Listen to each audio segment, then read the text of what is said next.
વધુ વળતરની આશાએ મહેનતની મૂડી રોકનારા લોકોના સપના તૂટ્યા છે, કારણ કે રોકાણના નામે રાજકોટમાં ખેલાઈ ગયો છે મોટો ખેલ.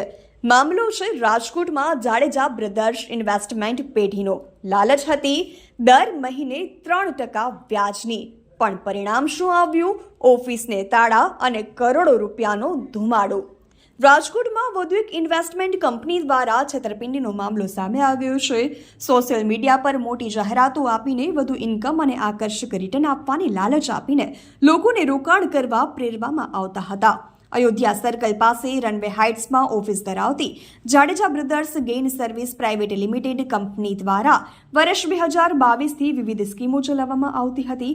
આ કંપનીમાં 3 ભાઈઓ રાજદીપસિંહ જાડેજા, જયરાજસિંહ જાડેજા અને શક્તિસિંહ જાડેજા સંચાલન કરતા હોવાનું સામે આવ્યું છે. આ સ્કીમમાં અનેક લોકોએ રોકાણ કર્યું હતું, પરંતુ વાયદા મુજબ કોઈ પ્રોફિટ કે રિટર્ન ન મળતા રોકાણકારોમાં રોષ ફાટી નીકળ્યો છે. આ મામલે પુષ્પરાજસિંહ જાડેજાએ પોલીસ ફરિયાદ નોંધાવી છે.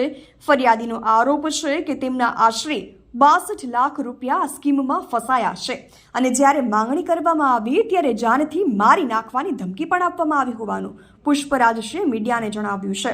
આ સાથે જ અન્ય ભોગ બનનાર લોકોએ પણ સમગ્ર મામલે ઊંડાણપૂર્વક તપાસ કરી જવાબદારો સામે કડક પોલીસ કાર્યવાહી કરવાની માંગ ઉઠાવી છે. હાલ પોલીસે ફરિયાદના આધારે વધુ તપાસ હાથ ધરી છે. મારું નામ હેમાંગ છે, જામનગરનો રહેવાસી છું. મેં Jadeja brothers gain service private લિમિટેડમાં પૈસા રોકેલા ઇન્વેસ્ટ કરેલા છે. એમના ઓનર છે રાજદીપસિંહ જાડેજા, શક્તિસિંહ જાડેજા અને જયરાજસિંહ જાડેજા. અમને એમની જે પેઢી છે એમાં એમના મધર, એમના વાઈફ બંને પણ છે. એમના મધર છે નવલબા ભરતસિંહ જાડેજા અને એમના વાઈફ છે હર્ષાબા જાડેજા. અમે પૈસા રોકેલા હતા અને થોડોક ટાઈમ અમને એનું વળતર મળેલું છે. પછી 6 થી 7 મહિનાથી આ વળતર પણ નથી મળતું, નથી ભાઈ અમને જવાબ આપતા.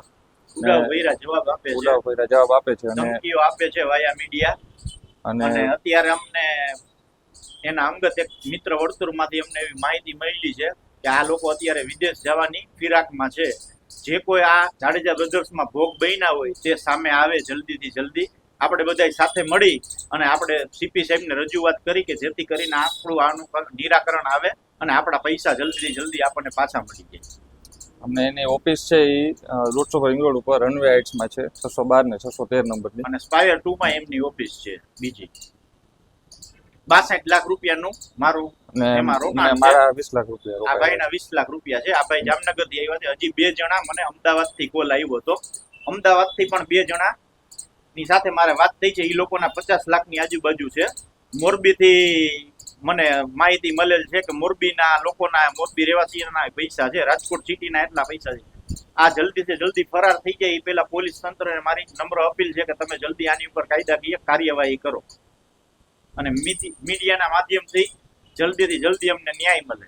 આ નોખી નોખી કંપની ચલાવે છે અને ઇન્વેસ્ટ કરાવ્યું છે અમારું, જે પોતે માર્કેટિંગ યાર્ડમાં આનું ઇન્વેસ્ટમેન્ટ કરે છે, શેર બજારમાં ઇન્વેસ્ટમેન્ટ કરે છે. આના પોલીસ તંત્રને મારી નમ્ર અપીલ છે, આની પાસે છે ને આવા જાડેજા બ્રધર્સના 15 થી 20 એકાઉન્ટ છે કે જે તમે એકાઉન્ટની તપાસ કરો સર, કે આમાં અમારા જેવા કેટલા જણા ભોગ બન્યા છે. જે ભોગ બન્યા છે જલ્દીથી જલ્દી સામે આવે. આ વિદેશ જવાની ફિરાકમાં છે અને દેશ મૂકીને વયો જશે તો બધાને જે ડોક્યુમેન્ટ આ લોકોએ ચેક બધું આપેલું છે બધું કાગળિયા થઈ જશે. મારી નમ્ર અપીલ છે જનતાને કે જલ્દીથી જલ્દી તમે અમારો સંપર્ક કરો. મારો કોન્ટેક્ટ નંબર 9726800001 છે. તમે અમારો કોન્ટેક્ટ કરો. બને એટલો જલ્દીથી જલ્દી આપ લોકો અમારી સમક્ષ આવો અને અમે તમને રજૂઆત કરી છે ને મીડિયાના માધ્યમથી અમને તમને નમ્ર અપીલ કરી છે કે જે કોઈ આ જાડેજા બ્રધર્સમાં ભોગ બન્યા હોય એ જલ્દીથી જલ્દી સામે આવે. એ રોકાણનું અમને એ રીતના કીધેલું હતું કે હું શેર બજારમાં અને મારું એક ફૂડ કંપની છે કે જે ફ્લોર બનાવે છે. આ ઇન્વેસ્ટમેન્ટની સ્કીમ એવી હતી કે અમે શેર બજારમાં રોકાણ કરી છે. અમારી એક કંપની છે અતુલ્ય ફૂડ કરીને, એમાં અમે રોકાણ કરી છે. યાર્ડમાં રોકાણ કરી છે. એના અગેન્સ્ટમાં અમે તમને વળતર આપશું એ રીતના વાતચીત થઈ હતી. અને પછી જ્યારે વળતર આવવાનું બંધ થઈ ગયું ત્યારે અમને એમનો કોન્ટેક્ટ કરવાનું સ્ટાર્ટ કર્યું.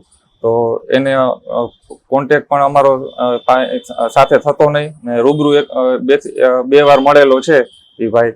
તો ત્યારે પછી સરખો જવાબ ના આપે ને જાસા આપે કે 1 મહિનામાં આપી દો, 2 મહિનામાં આપી દો. અને પછી બહુ વધારે મળવાનું થયું તો ધમકી મારે છે ને પોતે માથાભારે શખ્સ છે અને પછી વધારે પડતું ધમકી ભર્યા કોલ કરે છે ને પોલીસ વાળાને ધમકી આપે છે ને બીવડાવે છે ને એવું બધું કરે છે અમારી સાથે. પોલીસ અમારું કાંઈ નહીં કરી શકે. મારે પોલીસ સાથે સાઠગાંઠ છે, આવું બધું બોલે છે અમને અને અમને ધમકાવે છે. અને પોતે ગોંડલના રહેવાસી છે અને ગોંડલના નામથી અમને ધમકી આપે છે ખાલી ખોટી. અમારી પાસે આ બધી વસ્તુના યોગ્ય પુરાવા છે જે અમે તમને આમાં રજૂ કરી આપશું.